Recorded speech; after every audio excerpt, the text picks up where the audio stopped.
History remembers him for one moment. One betrayal. One knife. One name. Brutus. The man who helped kill Julius Caesar.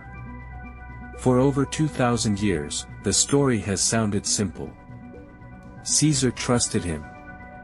Brutus betrayed him. Caesar died. But history becomes far more dangerous when you ask the wrong question. Because almost nobody asks this: who killed Brutus? Was it Rome? Was it Caesar? Was it guilt? Or was Brutus destroyed by the very ideals he tried to protect? Tonight, we open the ChronoCase file.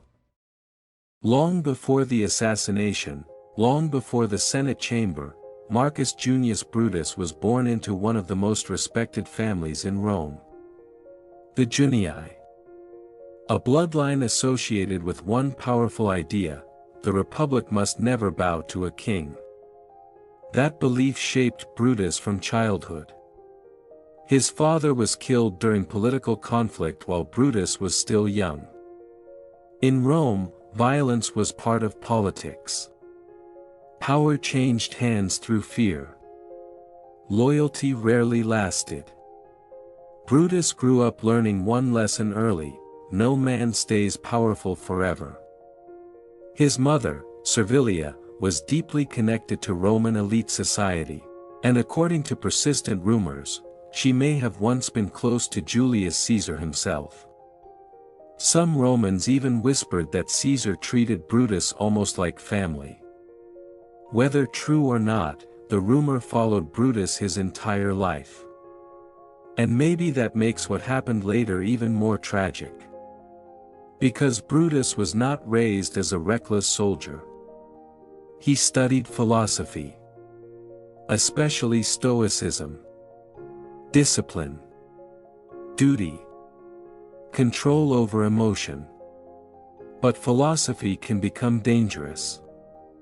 Because once someone believes they are morally right, almost anything becomes justifiable. By the time Brutus became an adult, Rome was already collapsing. Political factions fought openly. Corruption infected elections. Generals controlled personal armies. The republic was unstable. Then came Julius Caesar. Brilliant. Popular. Ruthless. When civil war erupted between Caesar and Pompey, Brutus chose Pompey's side. Not Caesar's. That decision mattered. Because after Caesar won the war, he punished many enemies. But not Brutus. Instead, Caesar forgave him. Promoted him. Trusted him. To some, this looked merciful. To others, it looked strategic. Because Caesar understood symbolism, and Brutus was symbolic. He represented old republican values. If even Brutus supported Caesar, then perhaps Rome would accept Caesar's growing power too. But power in Rome always created fear. And by 44 BC, many senators believed Caesar wanted something dangerous. A crown. Officially, Rome hated kings. Its entire identity was built on rejecting monarchy. So when Caesar became dictator for life, whispers spread through the Senate. Had the Republic already died? The conspiracy did not begin with Brutus. But it needed him. Without Brutus, the assassination looked like ambition. With Brutus, it looked like patriotism. Cassius understood this. Other senators understood this. And eventually, Brutus convinced himself of it too. Ancient historians still debate his true motivation. Was he protecting Rome? Was he protecting his own status? Was he pressured by powerful allies? Maybe all of them are true. But one thing is certain. Brutus believed Caesar had become too dangerous to live. And once a person believes violence is morally necessary, History usually becomes irreversible. March 15, 44 BC. The Senate chamber. Caesar entered without fear. The conspirators surrounded him. Then the first attack came. Chaos exploded. Steel flashed. Senators panicked. Ancient accounts say Caesar fought back at first. But when he saw Brutus among the attackers, something changed. The famous phrase, "Et tu, Brute," may not be historically accurate. But emotionally, it captures the moment perfectly. Because betrayal cuts deeper than violence. Caesar suffered 23 stab wounds. And the conspirators believed Rome would celebrate. They were wrong. Brutus expected gratitude. Instead, Rome answered with fear. Then came Mark Antony. At Caesar's funeral, Antony transformed public opinion. He reminded the crowd that Caesar left money to ordinary citizens. Public gardens. Gifts. Suddenly Caesar no longer looked like a tyrant. He looked beloved. And Brutus? Brutus looked like a murderer. The crowd turned. The conspirators fled Rome. And at that moment, something became painfully clear. Killing Caesar had not saved the Republic. It had destabilized it further. As Rome spiraled into another civil war, a new alliance formed. Mark Antony, Lepidus, and a young man named Octavian, Caesar's adopted heir. Together, they declared Brutus and the assassins enemies of the state. Rome descended into bloodshed once again. Executions, confiscations, political purges. Meanwhile, Brutus and Cassius gathered armies in the eastern provinces, preparing for the final confrontation. In 42 BC, the two sides finally met at Philippi. A battle that would decide Rome's future. And surprisingly, Brutus almost won. During the first clash, Octavian reportedly came dangerously close to capture. Some accounts claim he barely escaped alive. Imagine history changing in that moment. No Augustus. No Roman Empire as we know it.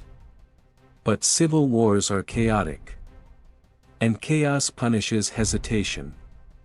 Cassius mistakenly believed the battle was lost. In despair, he committed suicide. When Brutus learned this, the psychological damage was enormous. Cassius had been the strategist, the realist. Now Brutus stood alone. Before the final battle, ancient historians describe a disturbing event. Late at night, Brutus reportedly saw a figure inside his tent. A shadow. A presence. When Brutus demanded to know who it was, the figure answered, "I am your evil spirit. You will see me at Philippi." Was it a ghost? Exhaustion? Guilt? Hallucination? It almost doesn't matter. Because psychologically, the meaning is clear. Brutus understood the weight of what he had done. Killing Caesar was not a clean act of heroism. It fractured Rome. And perhaps, it fractured him too. Weeks later, the Second Battle of Philippi began. This time, Brutus' army collapsed. His soldiers fled. The dream of restoring the Republic disappeared in dust and blood. As night fell, Brutus escaped with only a small group of loyal men. But he already understood the truth. There would be no pardon. No mercy. No peaceful ending. And so, Brutus made his final decision.